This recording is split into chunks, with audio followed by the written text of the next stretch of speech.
नमस्कार। Welcome to Stock Infuse. दोस्तों, इस वीडियो में हम लोग यूपीएल लिमिटेड को डिस्कस करने वाले हैं।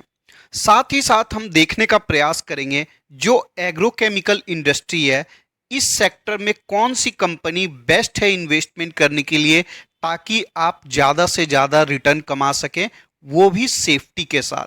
दोस्तों, हमने यूपीएल को बहुत ज़्यादा बार डिस्कस नहीं किया है। इसका रीज़न भी आगे मैं आपको बताऊंगा। आज के दिन देखें तो स्टॉक में 3% की गिरावट देखने को मिल रही है। अगर 1 मंथ का रिटर्न देखें 11% माइनस है, 6 मंथ का रिटर्न देखें -15% है। तो स्टॉक में कंटिन्यू गिरावट वाला माहौल देखने को मिल रहा है। सबसे पहले हम लोग कंपनी के फंडामेंटल्स को देख लेते हैं। 45,000 करोड़ का मार्केट कैप है। एक मिड कैप साइज की कंपनी, आप लार्ज कैप कंपनी भी इसको बोल सकते हैं। एक समय लार्ज कैप कंपनी हुआ करती थी, अभी स्टॉक का प्राइस गिरा है, इसलिए मिड कैप कंपनी बन चुकी है। 16.6 का प्राइस टू अर्निंग रेशियो है, काफी रीजनेबल माना जाएगा। आरओसी कंपनी का ठीक ठाक नजर आता है। रिटर्न ऑन इक्विटी भी कंपनी का ठीक ठाक नजर आता है। फेस वैल्यू ₹2 का है और पैग रेशियो के हिसाब से भी कंपनी बहुत महंगी देखने को नहीं मिलती है। ओवरऑल देखें तो कंपनी डेट फ्री नजर आएगी। 23,000 करोड़ का डेट है, उसके कंपैरिजन में 29,000 करोड़ का कैश रिजर्व है। तो कंपनी पूरी तरीका से डेट फ्री तो नहीं है, लेकिन कैश रिजर्व के कंपैरिजन में डेट कम है, इसलिए डेट फ्री मानी जाएगी। अब दोस्तों, कंपनी के क्वार्टर 3 का रिजल्ट आउट हुआ था और रिजल्ट इतना अच्छा देखने को नहीं मिला था। अगर पिछले साल के इसी क्वार्टर में देखेंगे 10,800 करोड़ का सेल्स था, जो कि घटकर 8,900 करोड़ का हो चुका था। पिछले साल के इसी क्वार्टर में ऑपरेटिंग प्रॉफिट मार्जिन 20% का था, जो गिरकर अभी 14% का हो चुका है। अगर नेट प्रॉफिट को देखने जाएंगे तो पिछले साल के इसी क्वार्टर में 1,005 करोड़ का प्रॉफिट था, जो कि इस क्वार्टर में गिरकर 102 करोड़ का हो चुका है। अब दोस्तों, यहां पर थोड़ा सा रिजल्ट में डिटेल में जाना पड़ेगा। आप देखिए कंपनी ने कितना इंटरेस्ट भरा है। 700 करोड़ का इंटरेस्ट पे किया है और कंपनी का डेप्रिसिएशन जो हुआ है एसेट का, जैसे प्लांट होता है और बहुत सारा एसेट होता है जिसका प्राइस धीरे धीरे करके कम होता जाता है, उसको डेप्रिसिएशन बोलते हैं। इसलिए कंपनी का जो प्रॉफिट बिफोर टैक्स है वो -62 करोड़ का निकल कर आया है। तो काफी खराब रिजल्ट आया है और इसी वजह से स्टॉक में गिरावट देखने को मिल रही है। अब दोस्तों, ये तो हो गई एक क्वार्टर की बात।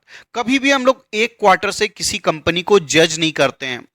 अब दोस्तों, हम लोग इन जनरल हमेशा पीआई इंडस्ट्रीज को डिस्कस करते थे, क्योंकि पीआई इंडस्ट्रीज में ग्रोथ भी ज्यादा है, प्राइस टू अर्निंग रेशियो भी ज्यादा है और मार्केट कैप के हिसाब से देखेंगे तो पीआई इंडस्ट्रीज ने यूपीएल को पीछे छोड़ दिया है और मार्केट लीडर कंपनी बन चुकी है।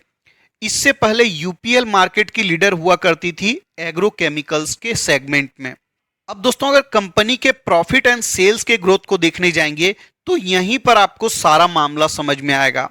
अगर सेल्स के ग्रोथ को देखने जाएंगे, पीआई इंडस्ट्रीज का 23% का है, यूपीएल का सेल्स का ग्रोथ 25% का, सबसे ज्यादा इसी का ग्रोथ देखने को मिलता है। सुमितोमो केमिकल का सेल्स का ग्रोथ आपको 13% के आसपास नजर आता है लास्ट 5 ईयर का।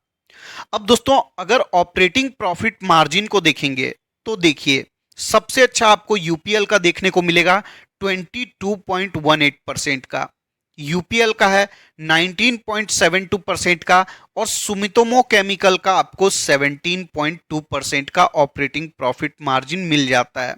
अगर लास्ट 5 ईयर के प्रॉफिट के ग्रोथ को देखने जाएंगे तो सबसे ज्यादा प्रॉफिट का ग्रोथ आपको पीआई इंडस्ट्रीज में देखने को मिलता है 27% का, यूपीएल का मात्र 11.93% का है, सुमितोमो केमिकल का आपको 28% का देखने को मिलता है। लास्ट 5 ईयर में सुमितोमो केमिकल का प्रॉफिट का ग्रोथ सबसे अच्छा देखने को मिल जाता है। अगर पैग रेशियो के हिसाब से देखें तो पीआई इंडस्ट्री थोड़ी सी महंगी नजर आती है। जब इस स्टॉक को हमने डिस्कस किया था 3,000 रुपीज के आसपास, अगर तब लेते तो पैग रेशियो के हिसाब से भी ये कंपनी आपको सस्ती देखने को मिल जाती। यूपीएल का पैग रेशियो 1.39 का है, सुमितोमो केमिकल का 1.70 का है। अब दोस्तों, सबसे ज्यादा जिस कंपनी का प्रॉफिट का ग्रोथ है उसी कंपनी में आपको सबसे ज्यादा रिटर्न भी देखने को मिल जाएगा। अगर यूपीएल के लास्ट 5 ईयर के रिटर्न को देखिएगा मात्र 46% का रिटर्न है। और पीआई इंडस्ट्रीज का रिटर्न देखिएगा 372% का बड़ा रिटर्न कंपनी ने बना कर दिया है। अगर मैक्स में रिटर्न को देखने जाएंगे तो देखिए किसी भी कंपनी के साथ कोई भेदभाव नहीं हुआ है, दोनों का टाइम पीरियड बिल्कुल सेम है। और सेम टाइम पीरियड में देखिएगा 506% का रिटर्न यूपीएल ने बना कर दिया है और उसी टाइम पीरियड में ऑलमोस्ट 5000% का रिटर्न पीआई इंडस्ट्रीज ने बना कर दिया है। अब दोस्तों इस चैनल पर हम लोग थोड़ा सा कंसंट्रेटेड डिस्कशन को लाते हैं, बहुत सारे स्टॉक को डिस्कस नहीं करते हैं, कुछ अच्छे स्टॉक को रेगुलर बेसिस में डिस्कस करते हैं जिससे आप अच्छी इन्वेस्टिंग कर सकें।